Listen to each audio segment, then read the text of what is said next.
Okay friends, तो हम discuss कर रहे थे विवेक सर की जो इकॉनमी 450 है, जो कि स्पेशली अभी 2025 के लिए लॉन्च की गई है। इसमें आपका इकोनॉमिक सर्वे, बजट, कॉन्सेप्ट, सारे मतलब करंट इवेंट सब कुछ कवर है। ठीक है, तो हमने इसमें 8 से 9 क्लासेस कर लिए हैं, जो भी उसका प्लेलिस्ट मैंने बना दिया, जाकर देख लीजिए। अगर आपने ये सारी क्लासेस देख ली और अच्छे से उनका रिवीजन कर लिया तो आपको इकॉनमी में बहुत हेल्प होगी।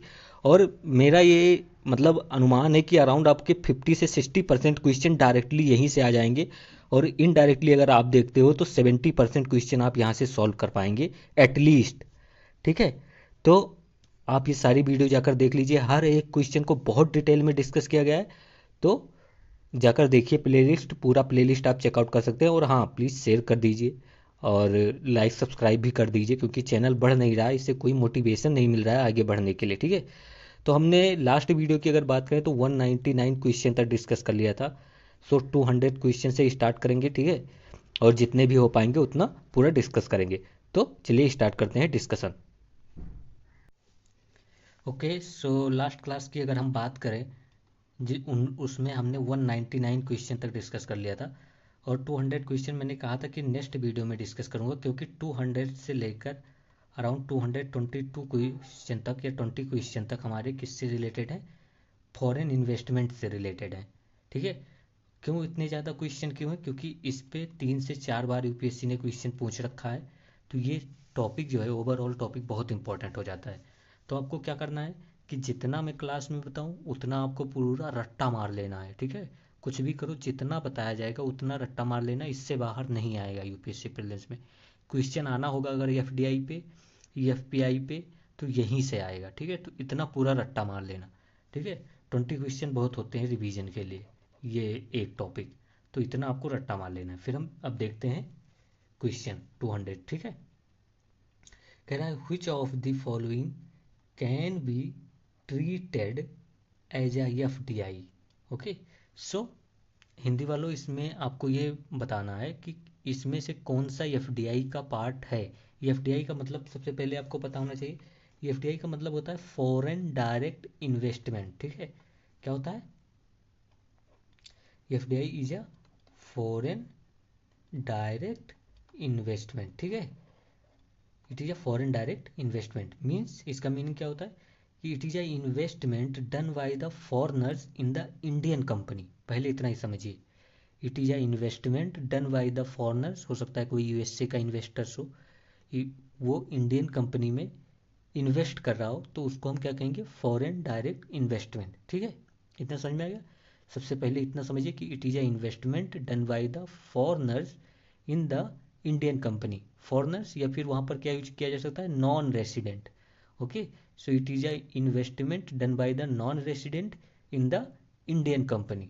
सो ये क्या हो जाएगा आपका, एफडीआई। ठीक है, तो अब हम एक एक स्टेटमेंट करके देखते हैं। फर्स्ट स्टेटमेंट कह रहा है कि investment in central and state government securities. देखिए, पहला एक पॉइंट अब आपको यहीं से याद रखना है। फर्स्ट जो वैल्यू एडिशन है आपको याद रखना है कि FDI, foreign direct investment, is not allowed in डेप्ट सिक्योरिटीज। डेप्ट सिक्योरिटीज का मतलब क्या है, जो लोन क्रिएटिंग इंस्ट्रूमेंट है, लोन क्रिएटिंग इंस्ट्रूमेंट है। जैसे एग्जाम्पल के तौर पे याद रखिए, क्योंकि ये मेंस में तो नहीं आएगा, प्रीलिम्स का ही टॉपिक है। जैसे बॉन्ड हो गया, चाहे गवर्नमेंट का बॉन्ड हो या फिर कॉरपोरेट बॉन्ड्स हो। सो जो बॉन्ड्स होते हैं दे आर द डेप्ट क्रिएटिंग इंस्ट्रूमेंट। ठीक है, बॉन्ड अगर कोई कंपनी इशू करती है तो इसका मतलब वो मार्केट से लोन लेना चाहती है। ठीक है, तो ये डेप्ट क्रिएटिंग इंस्ट्रूमेंट है, तो बॉन्ड में एफडीआई नहीं अलाउड है। तो इसका मतलब क्या है, क्या इंडिकेट कर रहा है एफडीआई, कि एफडीआई जो है आपका, वो नॉन डेप्ट क्रिएटिंग इंस्ट्रूमेंट है। नॉन डेप्ट क्रिएटिंग इंस्ट्रूमेंट है मींस, अगर कोई, इसका मतलब क्या हुआ कि फॉरनर्स अगर कोई फॉरनर्स इंडियन कंपनी में इन्वेस्ट कर रहा है, ठीक है, एफडीआई इन्वेस्ट कर रहा है, उसका इसका मतलब एफडीआई के अंडर क्या होगा कि वो इंडियन कंपनी का शेयर का बाइंग कर रहा है, शेयर्स बाय कर रहा है। शेयर्स मतलब उसके ओनरशिप को बाई कर रहा है।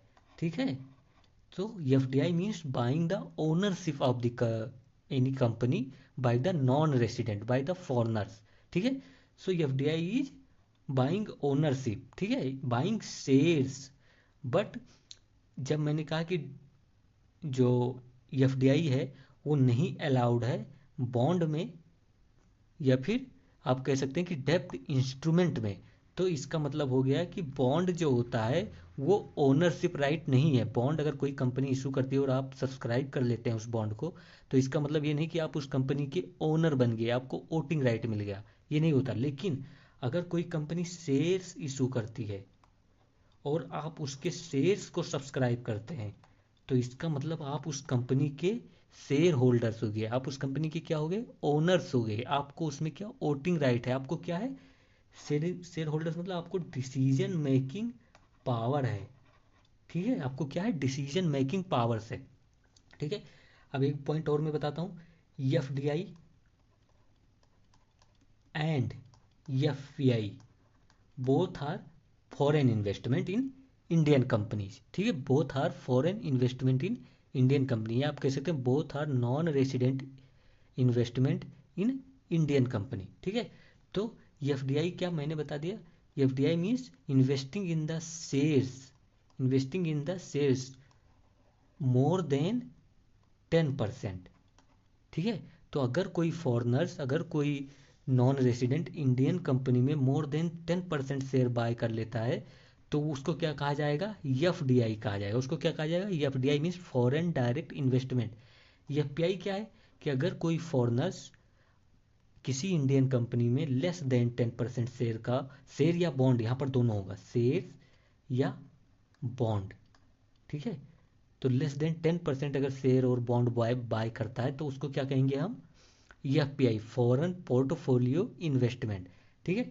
तो लेस देन 10% अगर कोई फॉरनर्स इंडियन कंपनी में इन्वेस्ट करता है तो वो क्या होगा, फॉरेन पोर्टफोलियो इन्वेस्टमेंट होगा। अगर मोर देन 10% है तो क्या हो जाएगा, फॉरेन डायरेक्ट इन्वेस्टमेंट। तो ये डिफरेंस आप क्वांटिटी में याद रखेंगे, ठीक है। तो अब यहाँ से एक पॉइंट आपको और पता चल गया, जो एफपीआई होते हैं वो इन्वेस्ट कर सकते हैं बॉन्ड मार्केट में, ठीक है, वो इन्वेस्ट कर सकते हैं बॉन्ड और शेयर दोनों में। बट जो एफडीआई होते हैं वो बॉन्ड में नहीं इन्वेस्ट कर सकते, वो बॉन्ड में नहीं इन्वेस्ट कर सकते। तो ये डिफरेंस आप याद रखेंगे। अभी के लिए इतना याद रखिए, बाकी अभी टाइम के साथ साथ और भी हम करते जाएंगे क्योंकि 20 क्वेश्चन है ना।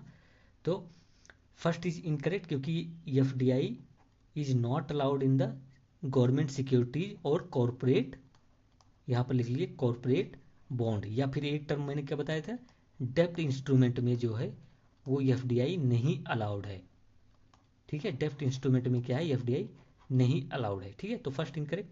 फिर देखिए सेकंड क्या कह रहा है कि फॉरेन करेंसी कन्वर्टिबल बॉन्ड्स। देखिए फॉरेन करेंसी जो कन्वर्टिबल बॉन्ड्स होते हैं, ये होते तो बॉन्ड्स हैं, ये एक मिनट याद रखिए कि these are the bonds which are issued by the Indian company. जो अगर मान लीजिए कि कोई इंडियन कंपनी है, अगर उसको फॉरेन इन्वेस्टर से पैसा लेना है, फॉरेन इन्वेस्टर से पैसा लेना है, तो वो फॉरेन करेंसी जो है कन्वर्टिबल बॉन्ड इशू कर सकती है, जिसमें नॉन रेसिडेंट सब्सक्राइब करेंगे, मतलब फॉरेनर सब्सक्राइब करेंगे इसको, और इसका डिनोमिनेशन क्या होगा, फॉरेन करेंसी में इशू करेगी इंडियन कंपनी, ठीक है। तो ये बाहर से पैसा लाना होता है तब ये बॉन्ड इशू करते हैं।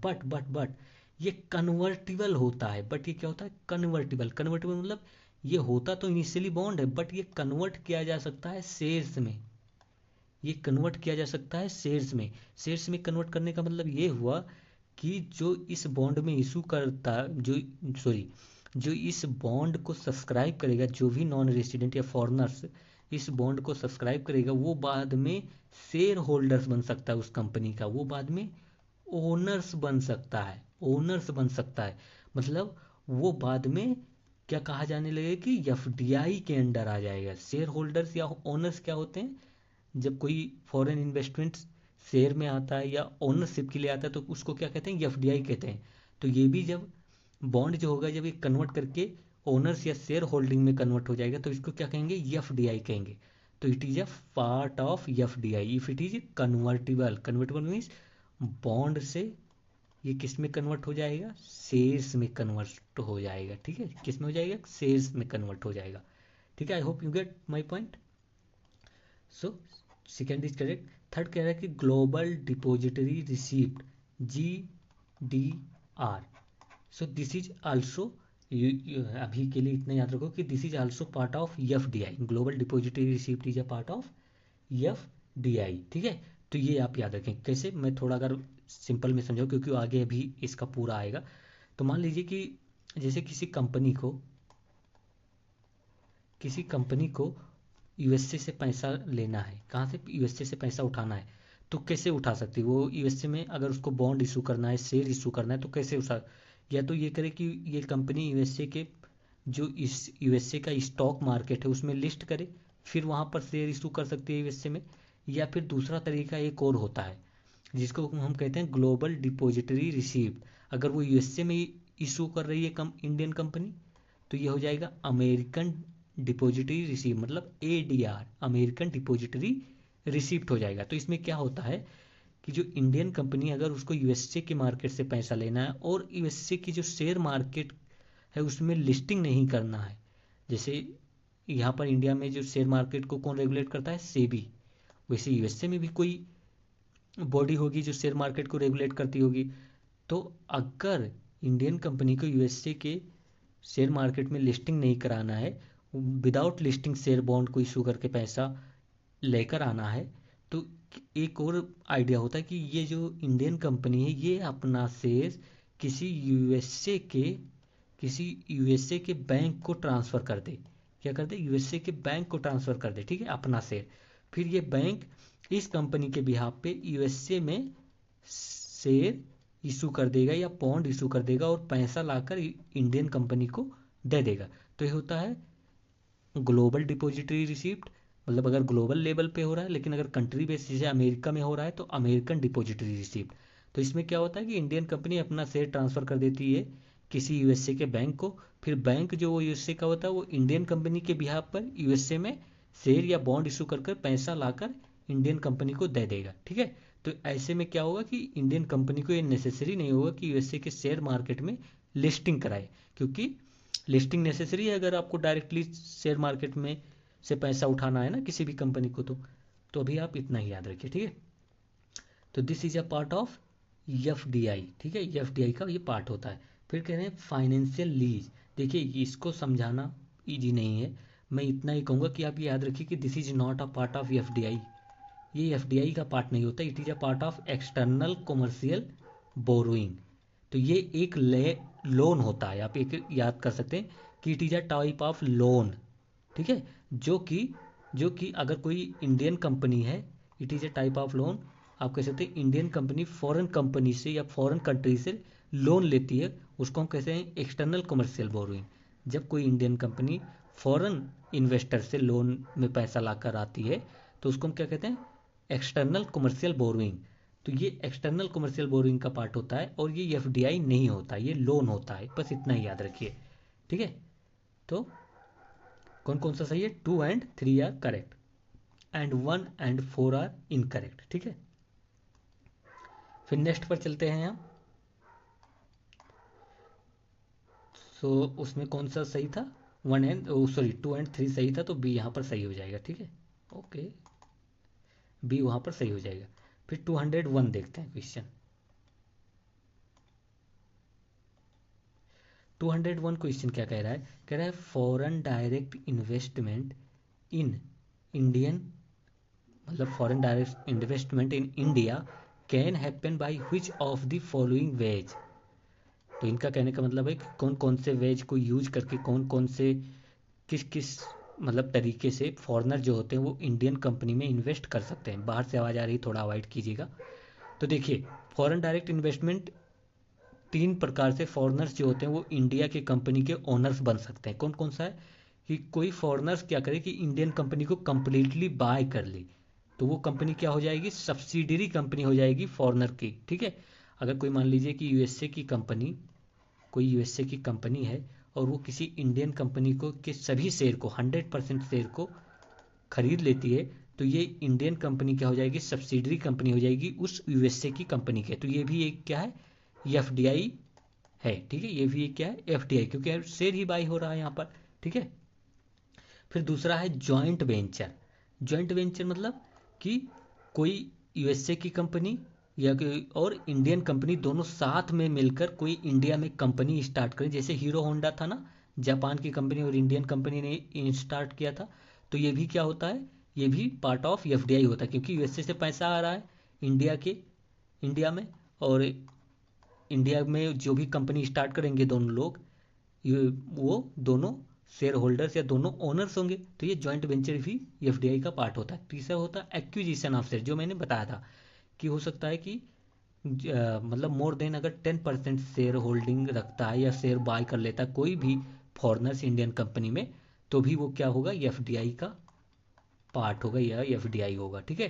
तो ये तीनों रूट यूज किए जा सकते हैं फॉरनर के द्वारा इंडिया में इन्वेस्टमेंट करने के लिए अंडर दी एफडीआई, ठीक है।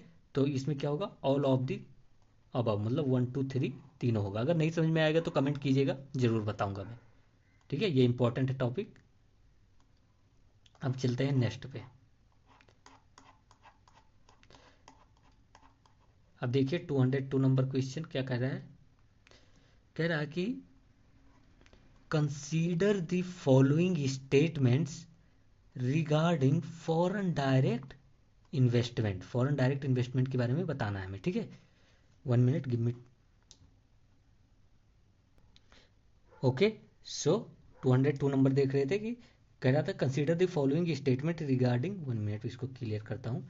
हाँ, consider the following statements regarding FDI, ठीक है। एफडीआई फॉरेन डायरेक्ट इन्वेस्टमेंट, एक बात मैंने जो बताया था वो याद रखना कि इट इज अ नॉन डेप्ट instrument, it is a non डेप्ट इंस्ट्रूमेंट या नॉन डेप्ट क्रिएटिंग इंस्ट्रूमेंट, ठीक है। बट एफपीआई क्या होता है, डेप्ट क्रिएटिंग, क्योंकि एफपीआई बॉन्ड में भी इशू, मतलब बॉन्ड में भी एफपीआई होल्डर्स जो होते हैं, जो एफपीआई इन्वेस्टर्स होते हैं, वो बॉन्ड में भी इन्वेस्ट कर सकते हैं, ठीक है। बट एफडीआई बॉन्ड में नहीं इन्वेस्ट कर सकते, ठीक है। तो ये दोनों याद रखना। फिर चलते हैं, देखते हैं। कह रहे कि FDI investment happens mainly through the primary market, that's true, that is true. देखिए, अगर कोई फॉरेन डायरेक्ट इन्वेस्टर्स होगा, जो फॉरेन डायरेक्ट इन्वेस्टर्स है, अगर वो उसको एफडीआई के अंडर पैसा लाना है, अगर उसको ओनरशिप लेनी है किसी कंपनी की, अगर उसको बाय करना है शेयर्स ऑफ एनी कंपनी, तो वो क्या करेगा, वो primary market, primary market means जहाँ पर उस कंपनी का शेयर फर्स्ट टाइम जब इशू होता है ना, फर्स्ट टाइम जब इशू होता है जहाँ, उसी को प्राइमरी मार्केट करते हैं, ठीक है। तो जब फर्स्ट टाइम वो company, Indian company share issue करेगी, तभी वो एफडीआई जो होगा, एफडीआई इन्वेस्टर जो होगा वो बाय कर लेगा। या फिर हो सकता है कि वो इंडियन कंपनी के ओनर से बात करके डायरेक्टली क्या करे, उस कंपनी के शेयर को बाय कर ले ना, 10% 20% या जितना भी ना। तो ये क्या होता है, प्राइमरी मार्केट में इन्वेस्टमेंट होता है। प्राइमरी मार्केट आप तो समझ गए होंगे शायद कि प्राइमरी मार्केट क्या होता है। देखिए, प्राइमरी मार्केट एक होता है, एक कहते हैं सेकेंडरी मार्केट। तो प्राइमरी मार्केट में क्या क्या होता है, प्राइमरी मार्केट में जहाँ पर कंपनी फर्स्ट टाइम, जहाँ पर कंपनी रियल में मतलब अपना शेयर इशू करती है, शेयर्स क्या करती है, जहाँ पर कंपनी शेयर इशू करती है, तो यहाँ पर क्या होता है, यहाँ पर इशूअर जो होगी वो कंपनी होगी और इन्वेस्टर्स होंगे।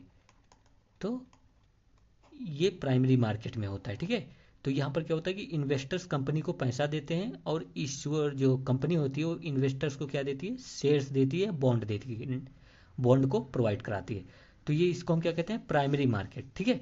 सेकेंडरी मार्केट में क्या होता है, सेकेंडरी मार्केट में जैसे आपने सुना होगा Bombay stock exchange, national stock exchange, तो ये सब क्या है, ये सब सेकेंडरी मार्केट है। यहाँ पर बाइंग एंड सेलिंग जो होता है वो शेयर्स या बॉन्ड का होता है। मतलब यहाँ पर जो इश्यूअर्स है या जो कंपनी है वो इन्वॉल्व नहीं होती। यहाँ पर जैसे मैंने कंपनी, किसी कंपनी का शेयर बाय किया था, अब मुझे पैसे की ज़रूरत है तो मैंने आपको सेल कर दिया, ठीक है।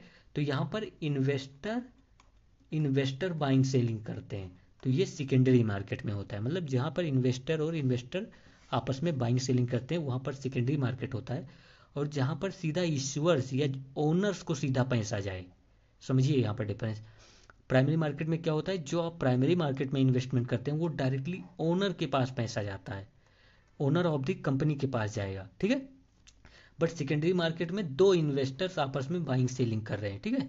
तो दिस इज द डिफरेंस। तो जब जो एफडीआई होता है वो प्राइमरी मार्केट में मेनली फ्लो होता है, प्राइमरी मार्केट से आता है। प्राइमरी मार्केट मतलब अगर किसी यूएसए के इन्वेस्टर को इंडियन कंपनी में इन्वेस्ट करना है तो वो डायरेक्टली प्राइमरी मार्केट से शेयर बाइंग करेंगे, डायरेक्टली ओनर से शेयर बाय करेगा, ठीक है। तो ऐसा ही आप समझ लीजिए। तो फर्स्ट इज ट्रू। सेकेंड करें कि FDI investment is about equity security. Equity मतलब शेयर्स में, शेयर्स को बाय करते हैं, क्योंकि FDI investor do not allowed to buy the bond, तो बॉन्ड नहीं बाय कर सकते एफडीआई। तो एफडीआई इन्वेस्टर किस में इन्वेस्ट करते हैं, शेयर में या इक्विटी में, जिसमें उनको ओनरशिप राइट मिलता है, जिसमें उनको क्या मिलता है, वोटिंग राइट मिलता है, ठीक है। तो ये याद रखेंगे, तो ये भी सही है। फिर कह रहे हैं कि एफडीआई जो investment can happen through convertible debentures. Convertible debentures आप कह सकते हैं कि ये बॉन्ड होते हैं जो कि कन्वर्ट किए जा सकते हैं शेयर्स में, जो कि कन्वर्ट किए जा सकते हैं शेयर्स में। तो एफडीआई इन्वेस्टमेंट इसके थ्रू भी हो सकता है ना, कि पहले कोई फॉरेनर्स क्या करे कि इंडिया कंपनी में बॉन्ड को सब्सक्राइब करे, कन्वर्टेबल डिवेंचर्स को सब्सक्राइब करे, और वो कन्वर्टेबल डिवेंचर क्या हो जाएंगे, शेयर्स में क्या हो जाएंगे, चेंज हो जाएंगे कुछ टाइम के बाद, तो वो एफडीआई कहा जाएगा, ठीक है। तो यहाँ पर तीनों सही है, all of the above are correct. Okay, समझ में आ गया होगा, तो याद रखना। ओके, सो वो आप तीनों याद रखेंगे। एक पॉइंट मैं आपको बता दूं, जब मैंने यहाँ पर बताया था तभी बता देना चाहिए था, कि जो एफडीआई होता है वो तो जनरली किसमें, प्राइमरी मार्केट में ही फ्लो होता है, प्राइमरी मार्केट के थ्रू ही आता है। बट जो एफपीआई है, जो आपका फॉरेन पोर्टफोलियो इन्वेस्टमेंट है, वो प्राइमरी प्लस सेकेंडरी मार्केट दोनों में के थ्रू आता है। तो ये आप याद रखेंगे कि एफडीआई तो मतलब मेनली प्राइमरी मार्केट के थ्रू आएगा, बट एफपीआई जो होगा वो प्राइमरी और सेकेंडरी दोनों मार्केट के थ्रू आ सकता है, ठीक है। तो ये आप याद रखेंगे, क्योंकि एफपीआई में मैंने आपको बताया कि FPI can invest in the bond even, ठीक है, they are allowed to invest in the bond, but FDI वालों को बॉन्ड में इन्वेस्ट करना नहीं अलाउड है, ठीक है। तो ये आप याद रखेंगे। तो वहाँ यहाँ पर मैंने क्या बताया था कि तीनों सही है पर, ठीक है। अब नेक्स्ट क्वेश्चन पर चलते हैं। 203 नंबर क्वेश्चन देखिए, अच्छा क्वेश्चन है। कह रहे हैं कि consider the following statements regarding foreign portfolio investors. Foreign portfolio investor मतलब एफपीआई। एफपीआई कौन होते हैं, ऐसे फॉरेन इन्वेस्टर्स होते हैं जो किसी कंपनी में लेस देन 10% शेयर या बॉन्ड सब्सक्राइब करते हैं। लेस देन सिर्फ 10% उनकी, मतलब आप कह सकते हैं लेस देन 10% वो शेयर होल्डर होते हैं या बॉन्ड को इन्वेस्ट करते हैं कंपनी में, किसी इंडियन कंपनी में, ठीक है। और एफडीआई क्या होता है, मोर देन 10% या अप टू 10% है तो एफडीआई हो जाएगा, लेकिन अगर लेस देन 10% इन्वेस्टमेंट है किसी कंपनी में तो वो एफपीआई हो जाएगा, ठीक है। तो कह रहे कि FPI is mainly into secondary market, that's true, ठीक है। But you will remember that कि एफपीआई इन्वेस्टमेंट में happen in through the primary market. तो सेकेंडरी और प्राइमरी दोनों याद रखिए कि सेकेंडरी और प्राइमरी दोनों मार्केट में एफपीआई आ सकता है, ठीक है।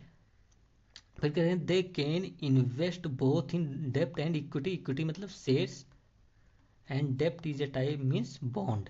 तो मैंने बताया कि जो एफपीआई वाले होते हैं, जो फॉरेन पोर्टफोलियो इन्वेस्टर्स होते हैं, वो दोनों में इन्वेस्ट कर सकते हैं ना। तो all of the above are correct, यहाँ पर भी all of the above correct होगा, ठीक है।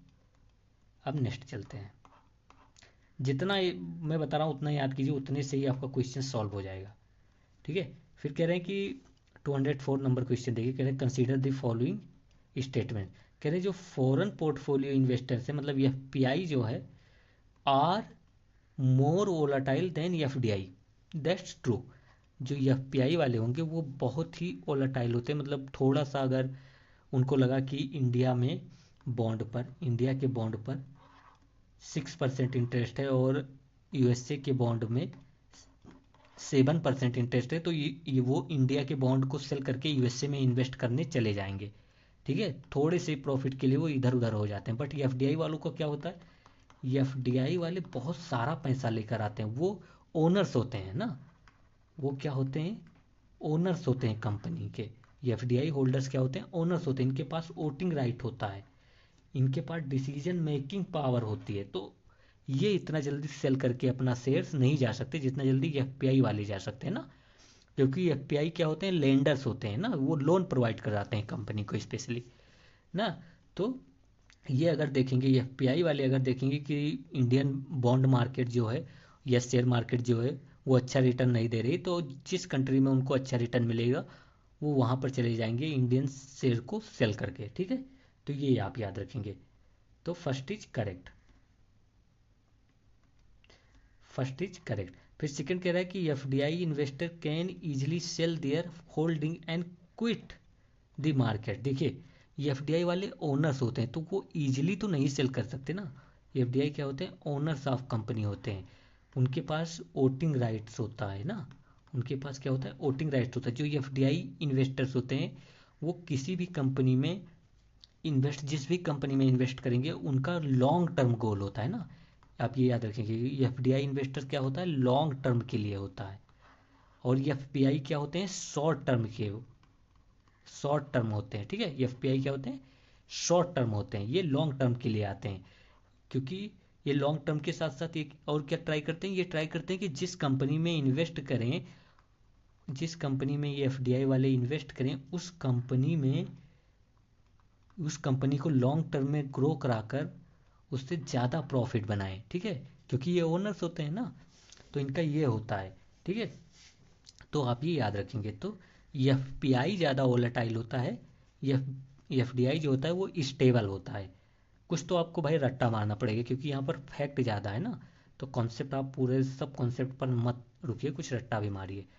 तो ये मैंने बताया कि यह जो फॉरेन पोर्टफोलियो या एफपीआई जो होते हैं वो ज़्यादा वोलेटाइल होते हैं एफडीआई से, और एफडीआई जो इन्वेस्टर्स हैं वो अब इतना इजीली अपना ओनरशिप राइट नहीं सेल कर सकते और इंडिया से नहीं भाग सकते ना, तो वो इनकरेक्ट हो जाएगा। फिर कह रहे हैं कि foreign portfolio investment is sector specific, फिर ये इनकरेक्ट हो जाएगा क्योंकि आप ये याद रखिए जो फॉरेन डायरेक्ट इन्वेस्टमेंट है वो सेक्टर स्पेसिफिक होता है। मतलब अगर यूएसए की कोई स्टील कंपनी है तो वो इंडिया की स्टील कंपनी में ही इन्वेस्ट करेगी, क्योंकि उसको स्टील, यूएसए की स्टील कंपनी को पता है कि स्टील कंपनी कैसे मैनेज की जाती है, कैसे ग्रो होती है ना, तो उसके उसके पास टेक्नोलॉजी है।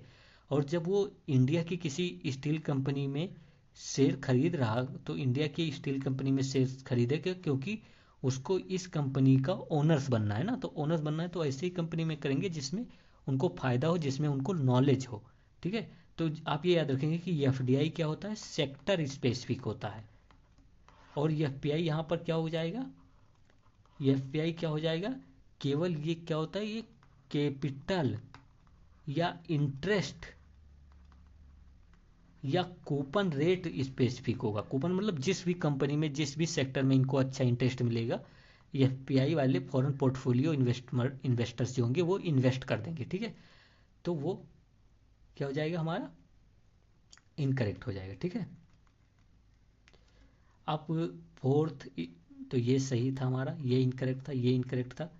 फिर कह रहे हैं कि FDI investment in general target the capital market, in general target the capital market. तो ये क्या करता है, एफपीआई करता है।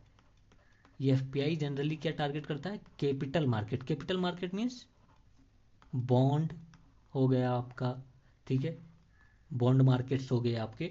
तो वो जनरली इस बॉन्ड मार्केट को टारगेट करते हैं जिसमें उनको स्टेबल इंटरेस्ट मिले, कम रिस्क हो, और वो मतलब कम रिस्क हो, और क्या कहते हैं कि स्टेबल इंटरेस्ट भी मिलता रहे, और जब चाहे तब वो उसको सेल कर सकें, ठीक है। तो आप ये सभी याद रखेंगे कि एफडीआई नहीं, एफपीआई जो होता है वो कैपिटल मार्केट को ज़्यादा टारगेट करते हैं, ठीक है।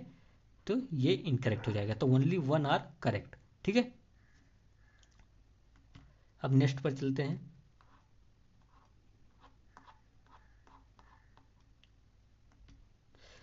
देखिए 205 नंबर क्वेश्चन क्या कह रहा है कि कंसीडर द फॉलोइंग स्टेटमेंट्स। कह रहा है कि अब फॉरेन पोर्टफोलियो इन्वेस्टर जो इन्वेस्टर्स होते हैं can maximum invest 10% in an Indian company.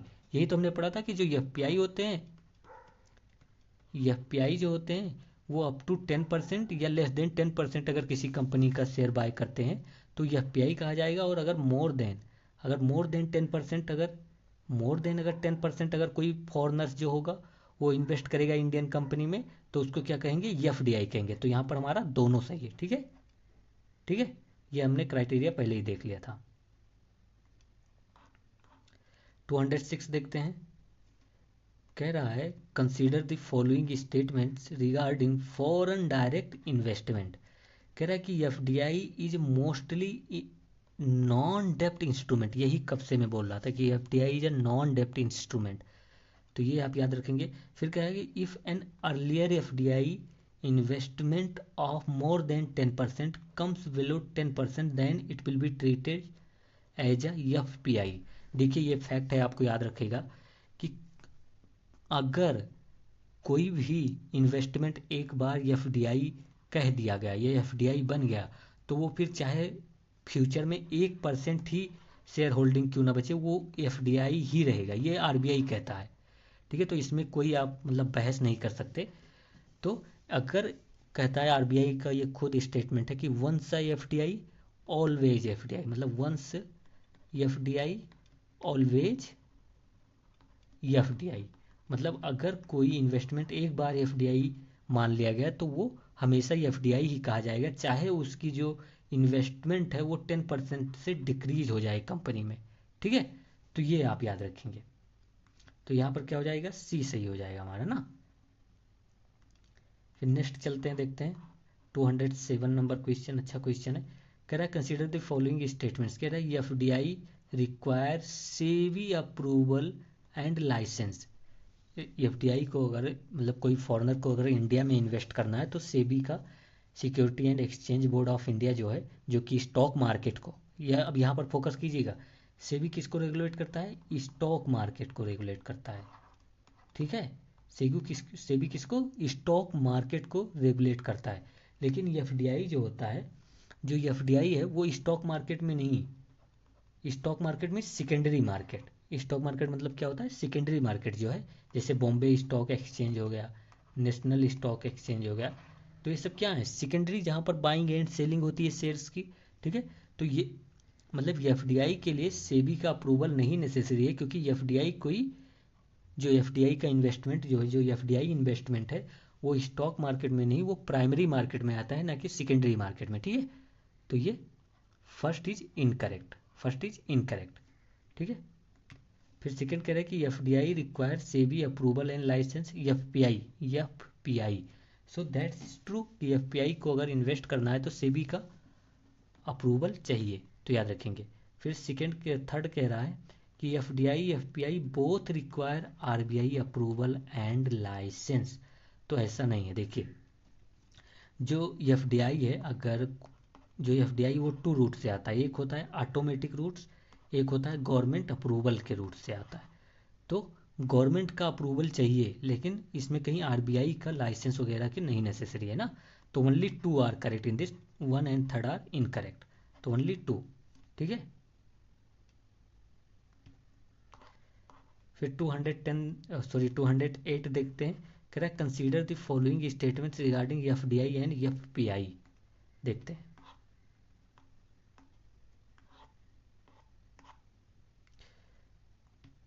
कह रहा है कि FDI get attracted by higher economic growth. बिल्कुल, अगर इंडिया की इंडस्ट्रीज ज़्यादा ग्रो कर रही हैं, वो ज़्यादा प्रॉफिट बना रही हैं, तो फॉरेनर जो होंगे वो यही सोचेंगे कि चलो इंडिया की कंपनी में इन्वेस्ट करते हैं और प्रॉफिट बनाते हैं ना। तो बिल्कुल सही है। फिर कह रहे हैं कि FPI get attracted by higher economic growth as well as higher interest, that's also true ना। अगर इंडिया की इकोनॉमी ग्रो हो रही है तो चाहे वो एफपीआई हो या एफडीआई हो, दोनों इंडिया में इन्वेस्ट करना चाहेंगे, क्योंकि दोनों को प्रॉफिट होगा। ठीक है, फिर कह रहे हैं FPI get attracted bye interest rate differential. Interest rate differential मतलब अगर इंडिया के स्टॉक मार्केट 5% से ग्रो कर रहा है और यूएसए का स्टॉक मार्केट 9% से ग्रो कर रहा है, तो एफपीआई वाले यूएसए में इन्वेस्ट करेंगे, इंडिया में नहीं करेंगे। ठीक है, तो ये हो गया इंटरेस्ट रेट डिफरेंशियल। ठीक है, तो ये सही है। तो 1 2 3 ऑल आर करेक्ट। ठीक है, आवाज़ आ रही है इसलिए थोड़ी देर के लिए ऑफ कर रहा हूँ। ओके, सो 209 नंबर क्वेश्चन देखते हैं। आवाज़ चली गई है। कह रहा है कि which of the following will make FDI मतलब foreign direct investment inflow attractive in a country. Hindi वाले समझिए, इनका कहने का मतलब है किससे इंडिया में एफडीआई को अट्रैक्ट किया जा सकता है। ठीक है, किससे इंडिया में एफडीआई ज़्यादा आएगा। ओके, तो फर्स्ट स्टेटमेंट कह रहा है कि इफ़ द कंट्री का जो रियल इफेक्टिव एक्सचेंज रेट है वो डिप्रिशिएट हो जाए। If the countries real effective exchange rate depreciates. Okay, so that is true. How? See that कह रहे हैं कि जो रियल इफेक्टिव एक्सचेंज रेट मतलब जो एक्सचेंज रेट है वो डेप्रिसिएट हो जाए।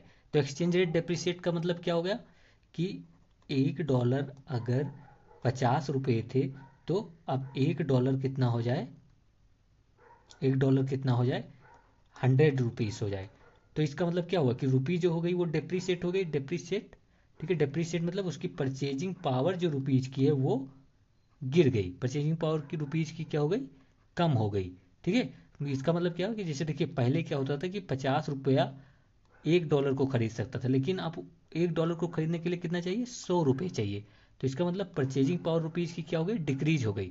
ठीक है, अब यहाँ पर लिखा है real and effective. Real means real में परचेजिंग पावर रुपए की डिक्रीज हो गई। इन्फ्लेशन हटा दीजिए, इन्फ्लेशन आप हटा दीजिए, क्योंकि इन्फ्लेशन भी क्या करता है, इन्फ्लेशन का भी यही इफेक्ट होता है कि परचेजिंग पावर इन्फ्लेशन भी डिक्रीज कर देता है। लेकिन कहते हैं कि जो इन्फ्लेशन से परचेजिंग पावर पैसे की डिक्रीज हुई है उसको माइनस कर दीजिए, फिर बताइए कि रियलिटी में कितना जो है एक्सचेंज रेट वो डेप्रीशिएट हुआ है ना।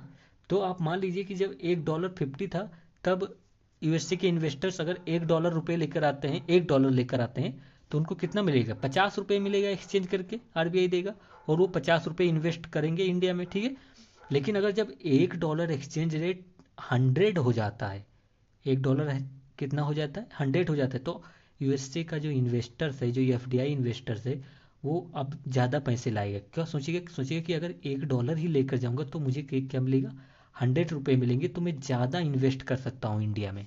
ठीक है, तो इसीलिए जब करेंसी का real effective exchange rate depreciate होगा तब इन्वेस्टमेंट जो होगा, जो एफडीआई होगा वो अट्रैक्टिव होगा कंट्री में, या एफडीआई का ज़्यादा इनफ्लो होगा। ठीक है, आई होप आप समझ गए होंगे। तो फर्स्ट इज करेक्ट। सेकेंड कह रहा है इफ द कंट्री का जो नॉमिनल इफेक्टिव एक्सचेंज रेट है वो डिप्रिसिएट हो जाए बिकॉज ऑफ हायर इन्फ्लेशन। देखिए अगर इन्फ्ले मान लीजिए कि एक्सचेंज रेट हो वो डिप्रिसिएट हो गया, एक्सचेंज रेट क्या हो गया, परचेजिंग पावर जो करेंसी की है वो डिप्रिसिएट हो गई, या एक्सचेंज रेट जो $1.50 था वो $1.100 हो गया। लेकिन अगर जो इंडिया की कमोडिटीज़ है, जो इंडिया का कैपिटल है, उसमें इन्फ्लेशन के कारण उसकी प्राइस जो है वो बढ़ जाए तो यूएसए के इन्वेस्टर्स नहीं आएंगे, क्योंकि उन्हें लगेगा कि अगर मैं अभी भी जाता हूँ तो मुझे, क्योंकि इंडिया में इन्फ्लेशन है तो वहाँ के गुड्स जो हैं वो महंगे हो जाएंगे, तो मुझे जो इन्वेस्टमेंट करना है वो मुझे जो रियल में जो इन्वेस्टमेंट करना है वो ज़्यादा बेनिफिशियल नहीं होगा ना, क्योंकि इन्फ्लेशन है, इंडिया के गुड्स महंगे हैं। तो अभी अगर वो $1 लेकर आता है और 100 रुपये पा भी जाता है तो इंडिया का जो गुड्स हैं वो ज़्यादा महंगे हैं, तो उसको बेनिफिट नहीं होगा ना।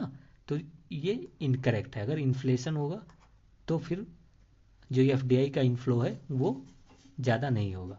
अगर नहीं समझ में आएगा तो बताइएगा, मैं समझा सकता हूँ बहुत डिटेल में, लेकिन मुझे लगता है कि अगर आपने बेसिक पढ़ा है तो आपको समझ में आ जाएगा।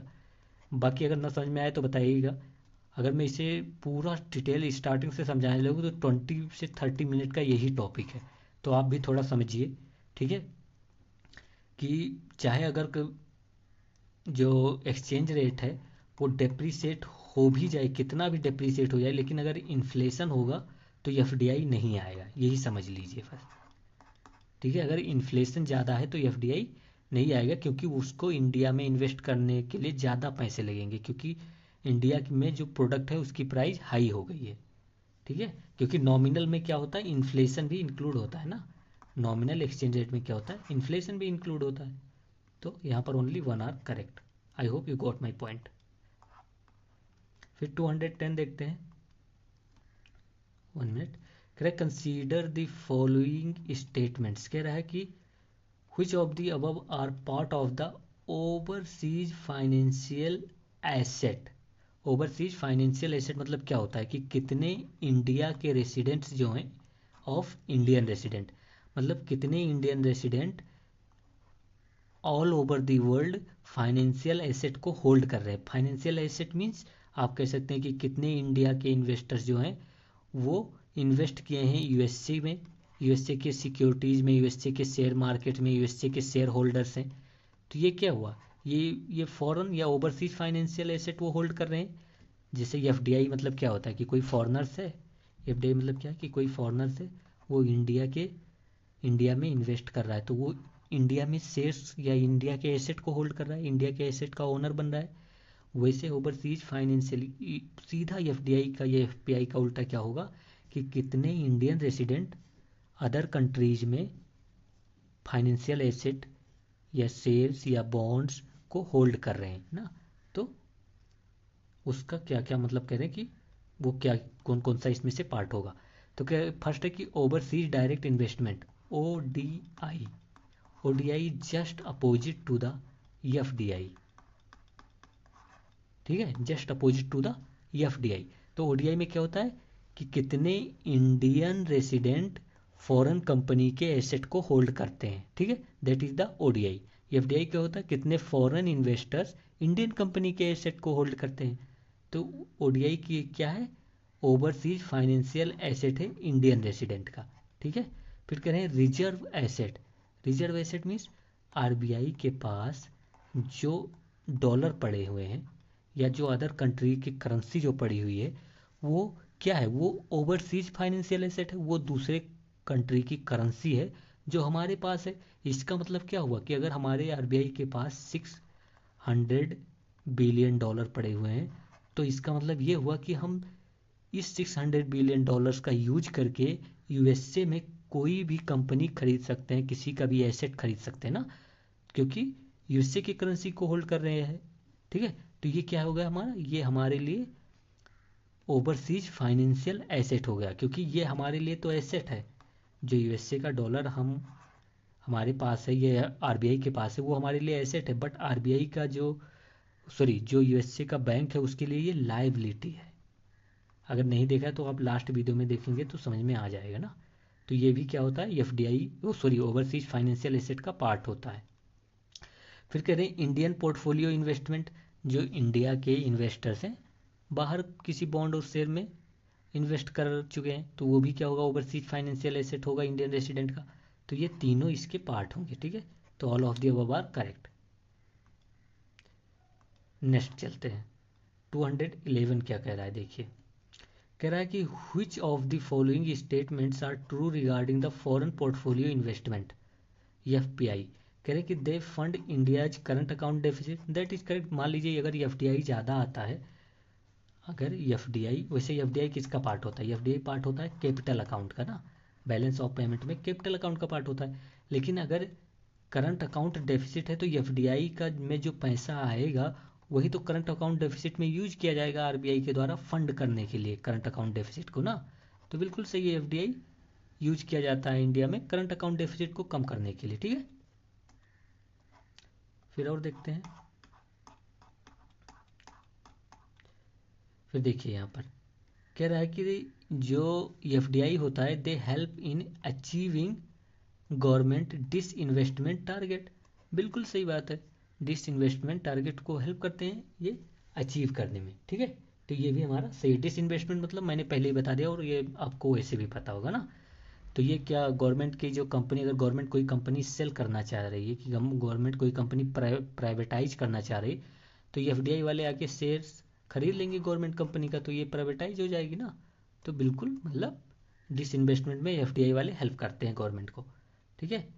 फिर थर्ड कह रहा है कि दे आर लाइबल टू पे capital gain tax in India. बिल्कुल पे करना पड़ेगा टैक्स, कैपिटल गेन टैक्स उनको देना पड़ेगा इंडिया में। अगर उनकी वो जो एसेट होल्ड कर रहे हैं, अगर वो जो एसेट होल्ड कर रहे हैं उसकी प्राइस इंक्रीज हो जाती है तो वो जब सेल करेंगे तो वो इंडियन गवर्नमेंट को कैपिटल गेन टैक्स देंगे, ठीक है।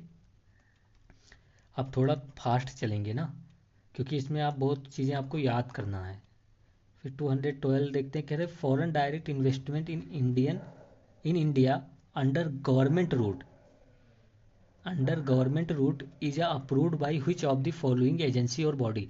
देखिए एफडीआई जो होता है इंडिया में दो रूट से आ सकता है। एक होता है ऑटोमेटिक रूट, मतलब किसी का अप्रूवल नहीं चाहिए, जितना मन हो उतना फॉरेनर इन्वेस्ट कर सकते हैं। और दूसरा होता है गवर्नमेंट रूट। गवर्नमेंट मतलब गवर्नमेंट का अप्रूवल चाहिए। तो गवर्नमेंट के अप्रूवल में कौन सा डिपार्टमेंट या एजेंसी अप्रूव करेगी, तो वो रिस्पेक्टिव एडमिनिस्ट्रेटिव मिनिस्ट्री या डिपार्टमेंट, मतलब जिस मिनिस्ट्री के या जिस सेक्टर में, जैसे मान लीजिए एग्रीकल्चर सेक्टर में अगर एफडीआई आ रहा है तो एग्रीकल्चर मिनिस्ट्री अप्रूव करेगी उस एफडीआई को।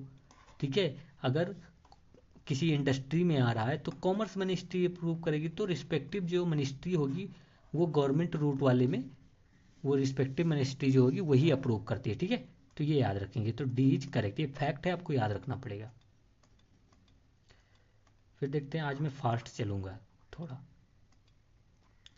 कह रहे कि which of the following instrument can be considered as a part of external commercial borrowing. External commercial borrowing क्या होता है? It is a borrowing by the Indians या इंडियन कंपनीज, ठीक है, फ्रॉम द फॉरेन कंट्रीज या foreign investors. तो अगर कोई इंडिया की कंपनी है, वो यूएसए से पैसा लेकर आती है लोन में, तो ये क्या होगा? एक्सटर्नल कमर्शियल बोरोइंग होगा। ये किसका पार्ट होता है? कैपिटल अकाउंट का पार्ट होता है। ठीक है, it is a part of capital account. ठीक है, तो एक्सटर्नल कमर्शियल बोरोइंग के कौन कौन से पार्ट होते हैं? Trade credit. ट्रेड क्रेडिट मतलब आप ना भी समझो तो भी ज़्यादा इसमें अच्छा है ना, मतलब समझने का इतना कोई नेसेसरी नहीं है। ट्रेड क्रेडिट ये हो सकता है, ये दो प्रकार के हो सकते हैं। ये हो सकता है कि ट्रेड क्रेडिट हो आपका सप्लाई क्रेडिट, या आपका हो सकता है बायर क्रेडिट। तो दोनों हो सकते हैं। ट्रेड क्रेडिट में क्या होता है? दोनों होते हैं ना, सप्लायर क्रेडिट और बायर क्रेडिट। तो trade credit is a part of ये एक्सटर्नल कमर्शियल बोरोइंग। आप ये याद रखिए, जो एक्सटर्नल कमर्शियल बोरोइंग होंगे वो फॉरेन करेंसी में होते हैं ना। फॉरेन करेंसी में बात, अब मान लीजिए कोई इंडिया की कंपनी अगर वो फॉरेन फॉरेन से पैसा लेकर आएगी तो फॉरेन करेंसी में लेकर आएगी ना। तो ये भी आप याद रखेंगे। ठीक है, तो trade credit is a part of external commercial borrowing. फिर प्रेफरेंस शेयर्स, जो प्रेफरेंस शेयर्स होते हैं they are also part of external commercial borrowing. ठीक है, तो ये भी आप याद रखेंगे। फिर कह रहे हैं fully and compulsorily convertible debentures. ये फुली और जो कंपल्सरी कन्वर्टेबल डिवेंचर्स होते हैं, ये क्या होते हैं? ये आपके एक्सटर्नल कमर्शियल बोरोइंग के पार्ट नहीं होते। They are not a part of external commercial borrowing. तो ये फैक्ट है, आपको याद रखना। इसमें मतलब कोई कॉन्सेप्ट ज़्यादा नहीं है। तो ट्रेड क्रेडिट हो गया, प्रेफरेंस शेयर्स हो गए, ये दोनों क्या होंगे? आपके एक्सटर्नल कमर्शियल बोरोइंग के पार्ट होंगे। बट ये जो फुली का और कंपल्सरी कन्वर्टेबल डिवेंचर्स है वो एक्सटर्नल कमर्शियल बोरोइंग का पार्ट नहीं होगा। ठीक है, तो इसमें कौन सा सही है? 1 एंड 2 आर करेक्ट। और मैं बताऊँ, एक्सटर्नल कमर्शियल मतलब बैंक लोन भी क्या होगा आपका? अगर कोई इंडिया का इंडिया की कंपनी फॉरेन बैंक से लोन लेती है तो वो भी एक्सटर्नल कमर्शियल बोरिंग का पार्ट होगा। ठीक है, तो ये आप याद रखेंगे। या फॉरेन करेंसी कन्वर्टिबल जो बॉन्ड है वो भी आपके आ जाते हैं एक्सटर्नल कमर्शियल बोरोइंग के अंडर आ जाते हैं। ठीक है, या फिर फाइनेंशियल लीज जो मैंने उस टाइम बताई थी वो भी आपके किस में आ जाते हैं? एक्सटर्नल कमर्शियल बोरोइंग में आ जाते हैं। ठीक है, या बॉन्ड जो होता है, जो फॉरेन करेंसी बॉन्ड होता है, जो फॉरेन करेंसी में इशू करती है इंडियन कंपनी, वो भी क्या होते हैं? आपके एक्सटर्नल कमर्शियल बोरोइंग के पार्ट होते हैं। तो ये आप याद रखेंगे कि these all are the part of external commercial borrowing. ठीक है, तो 1 एंड 2 आर करेक्ट। 214 देखते हैं, कह रहा है consider the following statement regarding external commercial borrowing.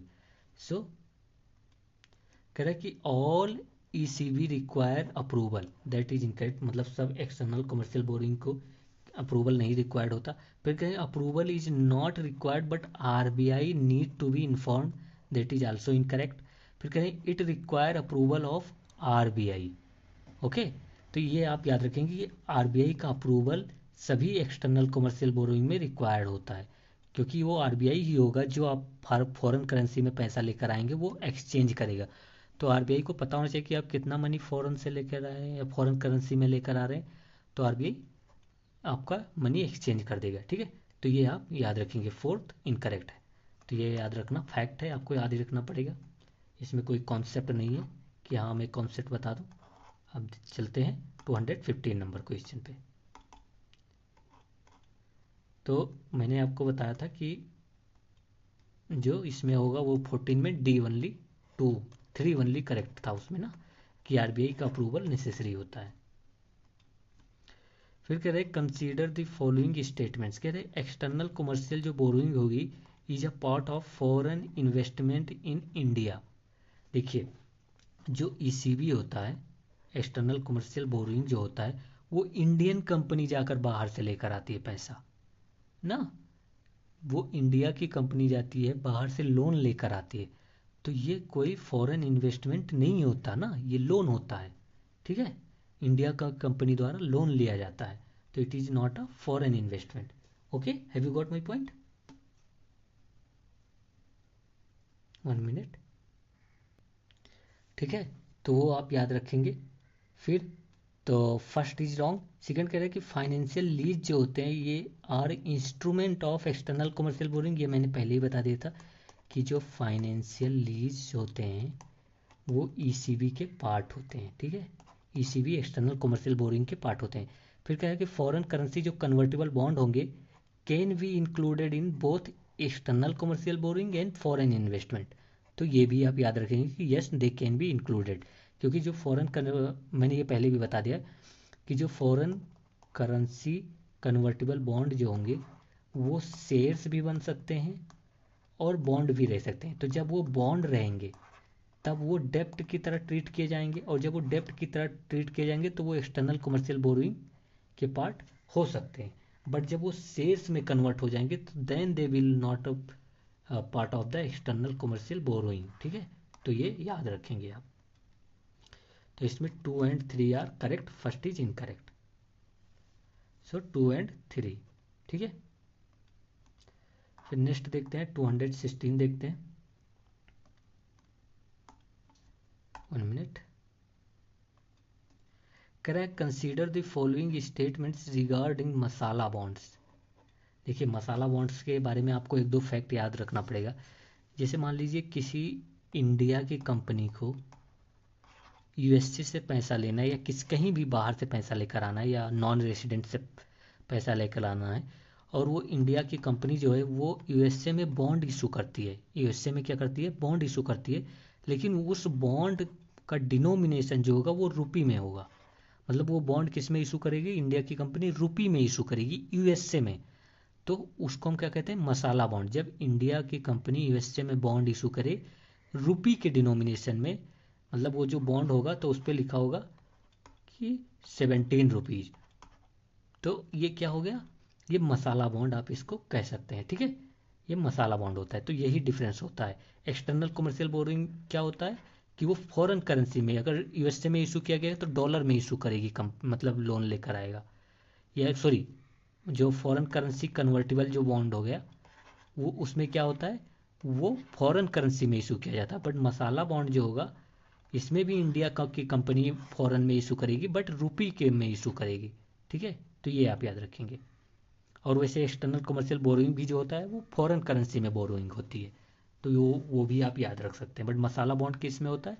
Indian rupees में, जो इंडिया की करेंसी में है उसमें बोरोइंग करने के लिए इंटरनेशनल मार्केट में बॉन्ड इशू करेंगे। ठीक है, फिर हम चलते देखते करें कि through masala bond capital is raised in foreign currency, तो ये करेक्ट है। देखिए डिनोमिनेशन जो होगा वो तो रुपीज में होगा, लेकिन जो फॉरेनर्स होंगे वो अपनी करेंसी में पैसा देते हैं, वो उनको वो अपनी करेंसी में ही पैसा देंगे। जैसे मान लीजिए कि बॉन्ड इशू हुआ, इस पे लिखा हुआ है 50 रुपये। ठीक है, अब कोई नॉन रेसिडेंट, मतलब मान लीजिए यूएसए का मेंबर इसको सब्सक्राइब करना चाहता है, और ये एज्यूम कीजिए कि उस समय जो एक्सचेंज रेट है वो $1 कितना है? 50 रुपये है। तो यूएसए का रेसिडेंट क्या करेगा? 50 रुपये देकर और ये बॉन्ड सब्सक्राइब कर लेगा। 50 रुपये देकर क्या करेगा? ये बॉन्ड सब्सक्राइब कर लेगा। ठीक है, तो 50 रुपये यूएसए के इन्वेस्टर्स को देना है, तो 50 रुपये देने के बजाय यूएसए के इन्वेस्टर एक और काम क्या कर सकते हैं कि $1 देकर ये बॉन्ड सब्सक्राइब कर ले इंडियन जो मसाला बॉन्ड है वो ना।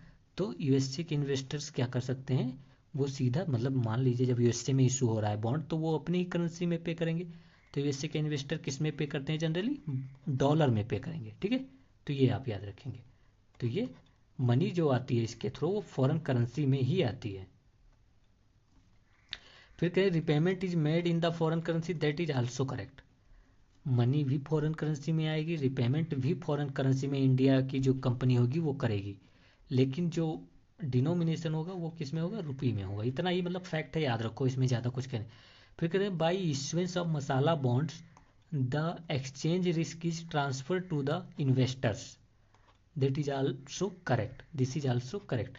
मसाला बॉन्ड पे क्या होता है कि जो एक्सचेंज रेट का रिस्क होता है वो इन्वेस्टर पे चला जाता है, मतलब जो इन्वेस्ट करेगा उस बॉन्ड में उस पे चला जाएगा। कैसे, मान लीजिए कि जब यूएसए वाले ने बॉन्ड पे इशू किया था तब एक्सचेंज रेट था $1.50, लेकिन करेंसी डिप्रीशिएट होकर क्या हो गई, $1 कितना हो गई, 100 हो गई, ठीक है। $1 कितनी हो गई, 100 हो गई। तो अब अगर इंडियन कंपनी को पैसा वापस करना है तो इंडियन कंपनी कितना वापस करेगी, ये इंडियन कंपनी वापस करेगी $0.5, $0.5 वापस करेगी। रिपेमेंट तो फॉरेन करेंसी में ही करना है तो $0.5 ही वापस करेगी, क्योंकि जीरो मतलब उस समय ₹50 ही इंडियन कंपनी ने लिया था यूएसए से उधार, ठीक है। अब वो बाई चांस $1 के बराबर था, लेकिन आज ₹50 $0.5 के बराबर है, तो क्या करेगी, $0.5 ही यूएसए के इन्वेस्टर्स को इंडियन कंपनी देगी। तो इसमें यूएसए के इन्वेस्टर्स को लॉस होगा क्योंकि उसने $1 इन्वेस्ट किया था और $0.5 उसको मिल रहा है।